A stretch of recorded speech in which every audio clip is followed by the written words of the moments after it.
အခုပေါ့နော်ဒီနေ့ MBI Airline ရဲ့ update news လေးအကြောင်းကိုသိသိချင်းလို့ကျွန်တော်ကနေပြီးတော့ပြောပြပြဖြစ်ပါတယ်ဒါကတော့အရေးကြီးပါတယ်เนาะကျွန်တော်တို့မနက်ဖြန်ဆိုရင် November 26မှာစပြီးတော့เนาะ MBI ရဲ့ promotion class တွေဖြစ်တဲ့ဒီမှာ Norway Sugar ပေါ့เนาะpromotion class ပေါ့เนาะ L class N class S class ပေါ့เนาะ I class တွေကိုဝယ်မယ်ဆိုရင်ကျွန်တော်တို့ကီလို20ပဲရမှာဖြစ်ပါတယ်အရင်တော့ဆိုရင် class တွေအကုန်လုံးကကီလို30ရတဲ့ကနေပြီးတော့မနေ့ပြန်26ကနေစပြီးတော့ November 26ကနေစပြီးတော့ကီလို20ပဲရမှာဖြစ်ပါတယ်အဲ့ဒီဟာပေါ့နော်ကျွန်တော်တို့တကယ်လို့ဟိုအရင်ကပေါ့နော်ဟိုရှိရပြီးတော့လေလက်မဖြတ်ထားတဲ့လူတွေကတော့ကီလို30ရမှာဖြစ်ပြီးတော့မနေ့ပြန်စပြီးလေလက်မဖြတ်တဲ့လူတွေကတော့ကီလို20ပဲရမှာဖြစ်ပါတယ်အဲ့ဒါလေးသတိထားသိချင်ပါတယ်နောက်ပြီးကိုလေလက်မဖြတ်မယ်ဆိုရင်လည်းကိုတခြား agent တွေ travel agent တွေစီမှာတော့ဖြတ်ရင်လည်းကီလို20ရမှာလားကီလို30ရမှာလားဆိုတော့ဒီကြရှင်းလေး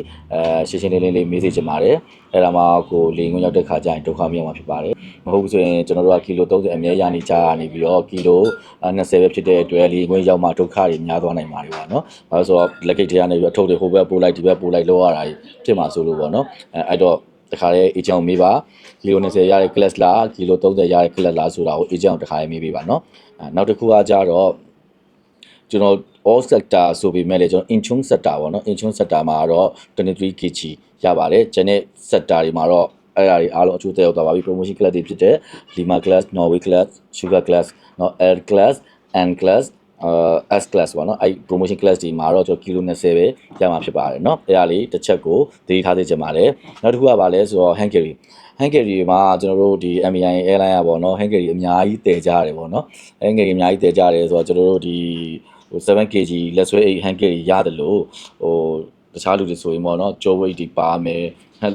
laptop ပစ္စည်းတွေပါမယ်နောက်ပြီးတော့လက်ဆွဲတွေပေါ့နော်လက်ဆွဲပစ္စည်းတွေများမယ်ဆိုရင်MAI အနေနဲ့ဂိမ်းပေါ်မှာ workload တွေများသွားနိုင်တယ်ပေါ့နော်အဲ့တော့ကျွန်တော်တို့ဒီဟာတွေကိုတို့ကတ်တက်လိုက်ပါပြီဘယ်လိုကတ်တက်လိုက်လဲဆိုရင်7kg လက်ဆွဲတစ်လုံးရပါမယ်နောက် personal bag အနေနဲ့ laptop 8တဲမလားဒါမှမဟုတ်ကြော weight တဲမလားဒါမှမဟုတ်ရင်လက်ဆွဲ8အကြီးတဲမလားပေါ့နော်အဲ့ဒါတွေမှာတစ်ခုပဲရပါတော့မယ်เนาะ personal case တွေနေအဲ့တော့ကျွန်တော်တို့ 7kg ဖြစ်တဲ့ဆွဲလို့ရတဲ့8အသေး box တစ်ခုရယ်ကျွန်တော်တို့ကြော်ဝေးတော့မဟုတ်လက်စဲအဲ့လိုမျိုးတစ်ခုခုပဲတည်လို့ရပါတော့မယ်เนาะအများကြီးတည်လို့မရတော့ပါဘူးအဲ့ဒါတွေကိုသူတို့ဒီ limit လုပ်ထားပါတယ်နောက်တစ်ခုကကြတော့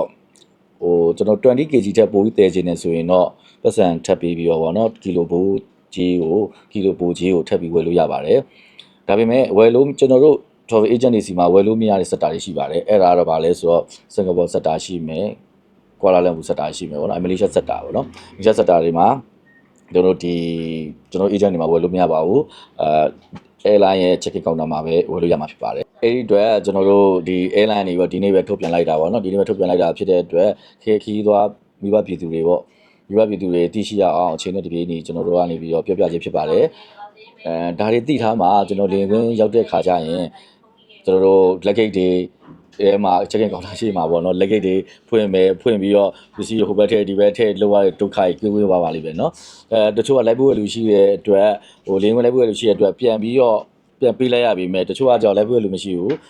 ကိုတွားမဲ့လူတွေကြီးပဲတွားတဲ့ခါကျရင်ကိုပစ္စည်းတွေကိုလည်းပြန်ပေးလို့မရတဲ့အတွက်ကီလို extra ပိုကြီးပေးဆောင်ရခြင်းဒုက္ခကြုံရပါလိမ့်မယ်နော်အဲ့ဒီအတွက် view site ကိုမှာကြားပါတယ်အဲ့ဒီအတွက်ဒီ update news လေးသိရဖို့အတွက်တခြားလူတွေလည်းသိလို့ရအောင်လို့ကျွန်တော်တို့ဒီ post လေးကိုတခြားလူများသိလို့ရအောင် share ပေးပါဦးလို့ကျွန်တော်မြတ်တာရက်ခံပါခင်ဗျာအားလုံးကျေးဇူးတင်ပါတယ်